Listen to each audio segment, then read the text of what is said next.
Haleluya. Baba aho nawe ndacyari imbere yawe turakwemera mwami turakwemera mana yacu turakwemera nyir'ubutware uyu mwanya twemereye kuduha iteraniro ryiza iteraniro wamaze kumanuramo ibizima n'abakuru iteraniro wamaze guhereza umurongo iteraniro mwami umaze kutunyagira abazimu iteraniro tumaze kudukuriramo intege nkeya mu izina rya Yesu Kristo turakwemera kuko duhaye igihe cyo kubaho natwe uyu mwanya rero tuzamuha iteraniro mana tuzamuha ibihe byiza byo gusenga muri ibi yaravuze ngo kuba imbere yawe iteka mwami bituma twumva ibintu byinshi turakwemereye uyu mwanya ntaba ari twe ahubwo izina rye rihabwa icyubahiro ubwo tubashije kwegera aya meza ukaturindira mu mpande zitandukanye ukaturindira hirya no hino ukaba uduhaye umurongo mwiza wo kwakira umutsima utera imbaraga turawusengeye mwami Imana tubasha ijambo ryawe rirera rihoraho riturusha ubukuru ntawaryubahuka ntawubaho ahubwo mwami umwana w'umuntu uhagaze imbere yawe agiye kurisoma ntaba ari we izina ryawe rihabwa icyubahiro tumurahagisha Imana data tumushyize mu kidendezi cy'amaraso yawe ubwiza bwawe nibumukingukire ntumwagure mu bitekerezo ntumwagure mwami yabura aho ahera yabura icyahaziye imitima ariko iyo umukomeje agahagararana nawe umuntu ajya akomera umuntu ajya ahabwa imbaraga mu izina rya Yesu ntitwakuvuga nabi ahubwo twakuvuga neza tugashira agahinda uri umugabo umuntu agendana nawe akakumenya uri ntwari ahera abantu bashaka ukumva uyu ni umwaka turimo kugenda tumva tubona ukuboko kwawe gukora uyu ni umwaka turimo kugenda twumva umuntu ugenda umuhembura mu ruhande rwe uyu ni umwaka tugenda twumva uhembura amagufwa yacu uyu ni umwaka wirasira buri muntu wese ugatangira kuvugana nawe mu rindi jwi izina ryawe nirihabwa icyubahiro urihagije mwami iyo umanuye gukora kwawe ibintu byose biriyicaza tugize mwami hishurirwa rikomeye tumanaguye imbaraga z'abadayimoni dufashe ikirere mu izina rya Yesu yakugiye umwana wawe agahaguruka umuntu agatangira kuvuga ibyanditswe byera satani agira ifuhe natwe turamukandagiye tumuhojeje munsi y'ibirenge byacu mana nzima ndaguhamagaye kugira ngo urebe imitima iciye bugufi ndaguhamagaye kugira ngo twiyereke Yesu uyu mwanya wuduhe nk'intungu uyu mwanya wuduhemo kumva no kumenya uyu mwanya wuduhemo dusure mwami ibyatsi natwe turabihagaritse tujaho ahera kugira ngo tubashe kumva icyo watugeneye mu izina rifite ububasha n'ubushobozi mana nzima opedone pene sasire gone shangoa turagushimiye kuko udukinguriye umuryango tukabasha gukomanga turagushimiye kuko uduhaye imbaraga zo kugukurikira turagushimiye kuko hari ibintu tuvanye imbere mwamuka twagura izina ryawe nirihabwa icyubahiro tubakwemera twarimo dusengera ijambo ryawe n'ubundi bihora risengeye ariko mwami urakoze kuko uri umwami w'amahoro ngaho rero Yesu Kristo reka rikora ibyo waritumye kandi buri muntu wese mwami ribashe kumushoboza kandi uroke twese duhuze umutima imbere yawe tubyashe Imana n'umwana n'umwuka wera amen.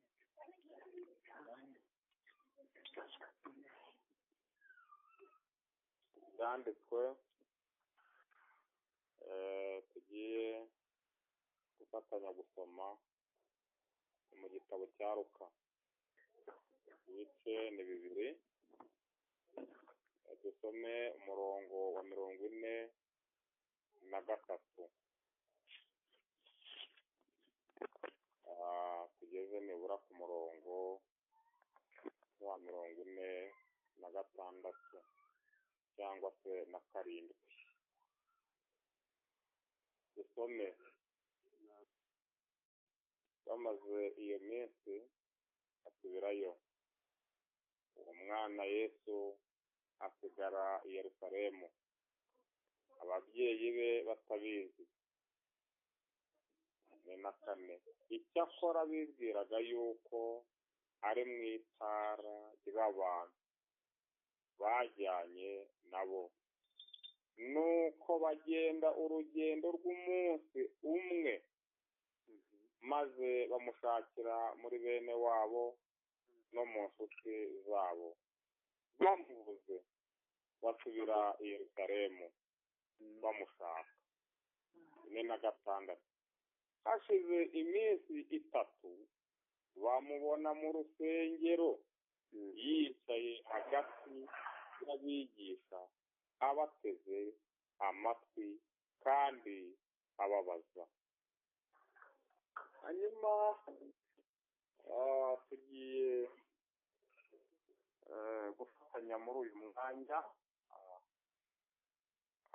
wo kongera kuganira kandi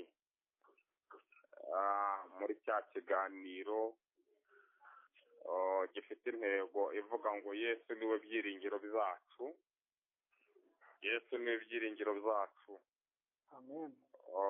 Hanyuma iri ni ijambo nahawe n'umwuka.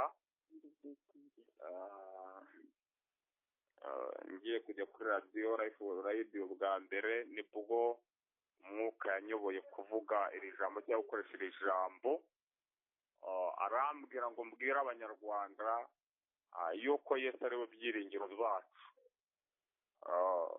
Imana nidushoboza tuzagenda tuganira uko Imana izadushoboza, turebe impamvu tuvuga ko Yesu ari we byiringiro byacu. Hanyuma rero intego y'ijambo ry'uyu munsi ni ijambo rivuga ngo ntugasige Yesu. Ntugasige Yesu niyo ntego y'ijambo ry'uyu munsi, ariko rikubiye muri icyo kiganiro tuzagenda tugera cyangwa twagiranye bivuga ngo Yesu niwe byiringiro byacu. Bibiliya iravuze ngo barangije ibyari byabajyanye i Yerusalemu, barahindukira barataha berekeza i Betelehemu iyo baturutse. Bibiliya yavuze ngo bagenda urugendo rw'umunsi umwe, ngo bagere hafi y'aho batahaga cyangwa se mu mudugudu batahagamo, ngo Mariya akebuka ku ruhande. Ngo akebutse ku ruhande umwana aramubura, akebutse ku rundi ruhande umwana aramubura. Hanyuma ngo ahindukira Yosefu bari bari kumwe, ngo aramubaza ngo umwana ari he. Yosefu nawe ngo ahindukira Mariya aramubaza ati ahubwo wowe wari ushinzwe gupfa umwana ari he. Ndagira ngo munkurikire kandi mwumve neza icyo umwuka avuga. Hanyuma Bibiliya yavuze ngo bajya mu nshuti no mu baturanyi, ngo bakagenda bagera ku muturanyi bagakomanga.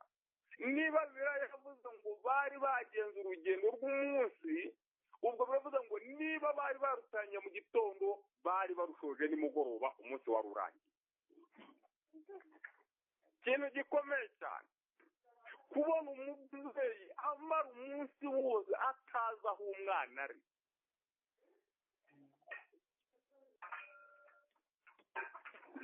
Turaganira ku ijambo rivuga ngo ntugasige Yesu. Ntugasige Yesu.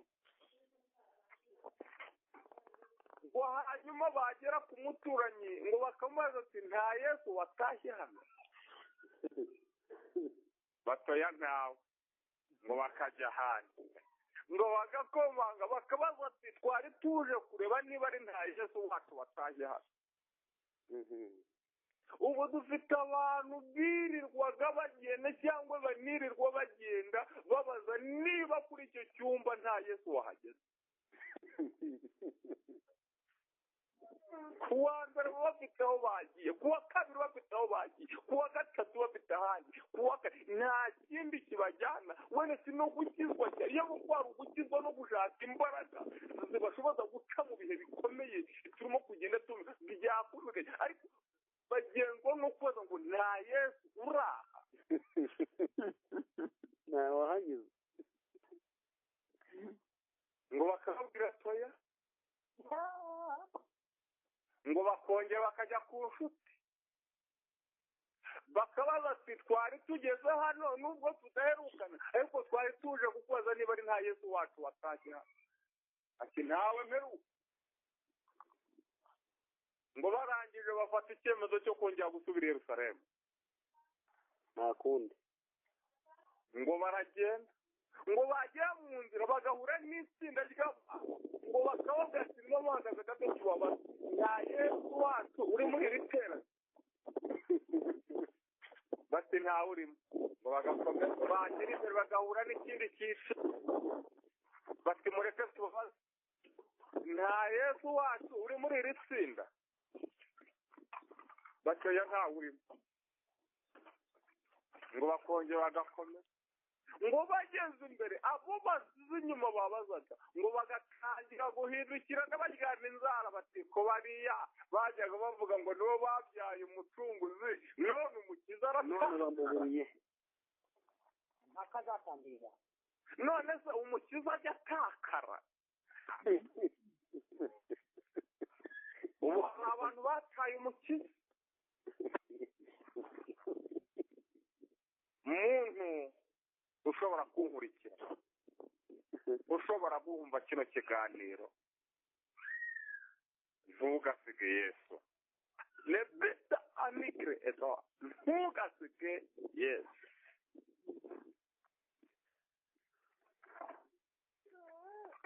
ngo baragenda, Bibiliya yavuze ngo bamara iminsi 3 barimo bamushaka.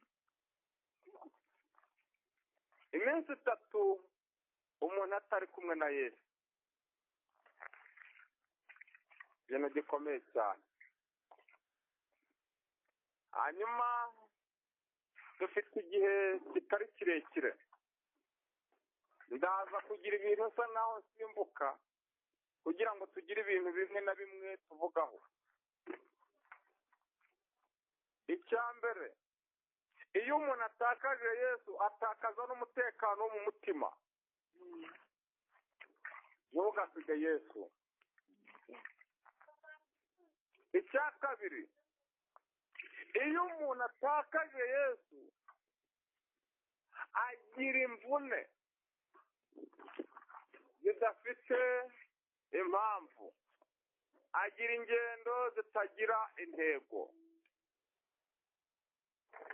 barakase basubira i Yerusalemu mu rugendo rudafite intego, bagira imvune zidafite impamvu kubera gusiga.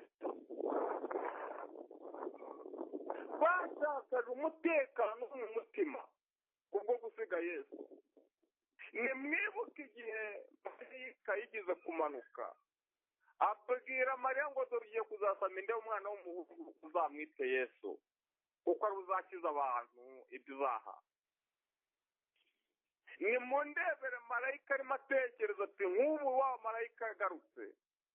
Mariya arimo abitekereza ati nk'ubu marayika agarutse akambaza ngo Mari umwana ari he? namusubiza ngo iki? nimwibuke igihe marayika yamanukaga akabwira Yosefu ngo hungisha umwana na nyina kuko umwana bashaka kumwica, ngo arabahungana cyangwa aramuhundisha. bukeye igihe kiragiye marayika arongera aragaruka aramubwira ngo garura umwana na nyina kuko bashaka kwica umwana yapfuye. none Yosefu arimo aribaza ati nk'ubu marayika agarutse akambaza ngo umwana ari he, namubwira ngo iki? batakaje umutekano wo mu mutima kubera gusiga Yesu. ntugasige Yesu. kandi ntugire ngo nabo bonyine. igihe kimwe Yesu ngo abigishwa baramusize, ngo bamusiga inzara ibarembeje, inzara igituma umuntu asiga Yesu. ngo baragenda. icyo nakundiye Yesu niyo umusize we ntagusiga. ngo Yesu agaruka aho bari bari, ngo bamukubite amaso, ngo bati dore Yesu, bati pese, bati dore Yesu. ngo bamukubize amaso ngo bagira ngo nkumuzi. kenshi hari igihe yari gikora ikintu abantu ntibacyitirire Imana ahubwo bakacyitiranya n'icyo bazi. kubera kubera ko na yesu bamaze iminsi baramutakaje. Ngo petero abwira yesu ati niba uri yesu utari umuzimu se, kuko yesu icyo gihe ngo arahagaze ku mazi. Ngo aravuga ati mbwira nanjye nkandagire ku mazi. Ngo aravuga ati pete ngwino. Petero ngo atere intambwe, ngo atere iya kabiri, ngo ageze imbere ateye iya gatatu, ngo ahindukirira abari basigaye hakurya. Ngo arababwira ati mwambonye se? Petero ko ndi ku mazi mwambonye? Ngo agitekereza ibyo bintu ahita amanuka. Icya mbere kizagaragaza ko watakaje yesu cyangwa yesu wamusize naho wari ugeze uzamanuka.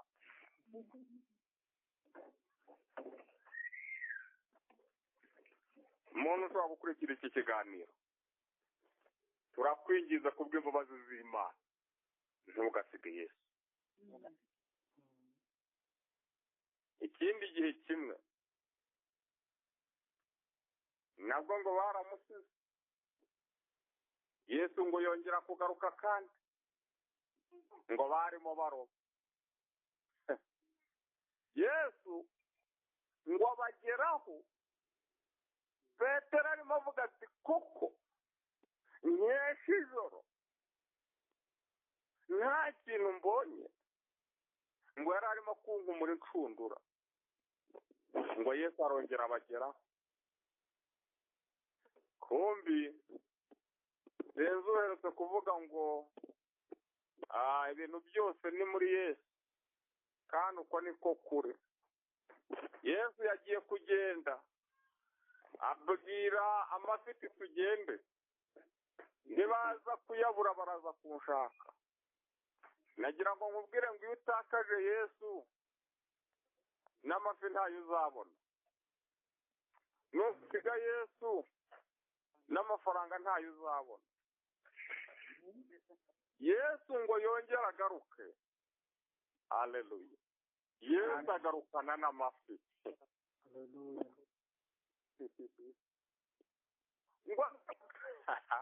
Ngo Yesu agarukanye n'amafi. Bateze hari ikintu mwabonye batirekare dukesheje ijoro. Ubu abantu bakesheje amajoro.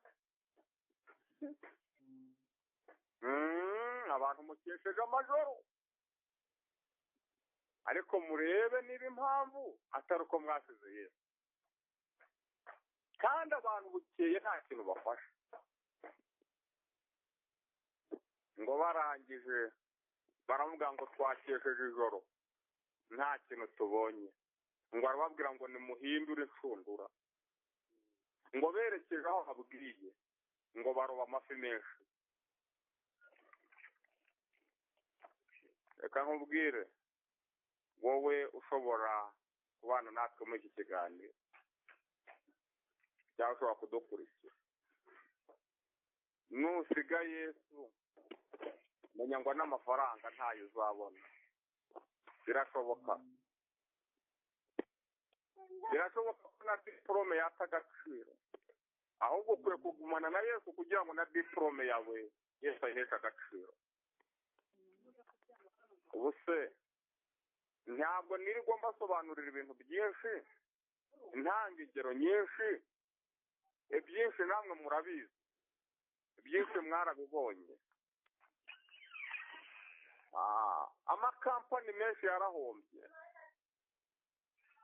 imishinga myinshi yarahiye, za bizinesi nyinshi zarahombye. Ahantu bitarahomba ni hamwe ni kwa Yesu honyine. Haleluya. Ndetse Nigeria bro, kwa Yesu ko bitarahomba.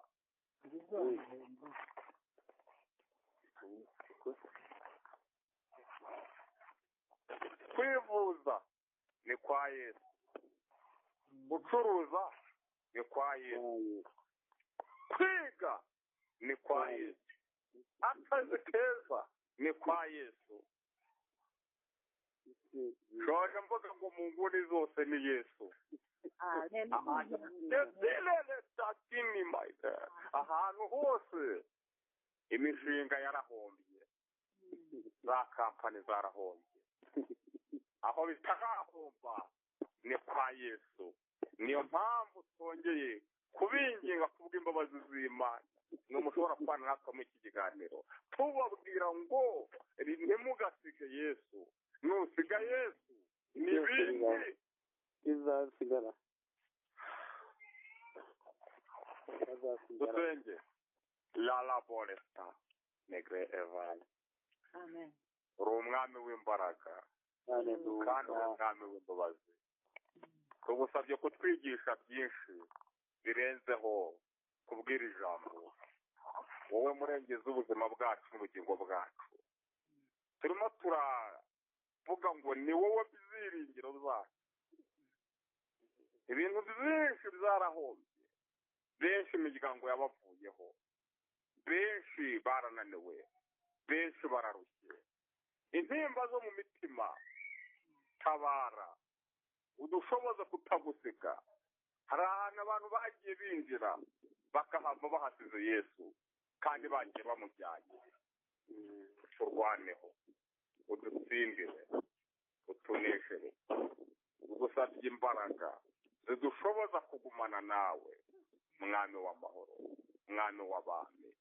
imishinga myinshi yarahombye, aho bitarahomba tumaze kumenya ko ari kuri wowe mu nguni zose ni Yesu. mu izina rya Yesu Kristo Nazareti, reka umuntu wese ukurikiye iki kiganiro ahabwe umugisha n'Imana kandi umwuka wera mwigisha birenzeho, mu izina rya Data wa twese n'umwana n'umwuka wera. Amen.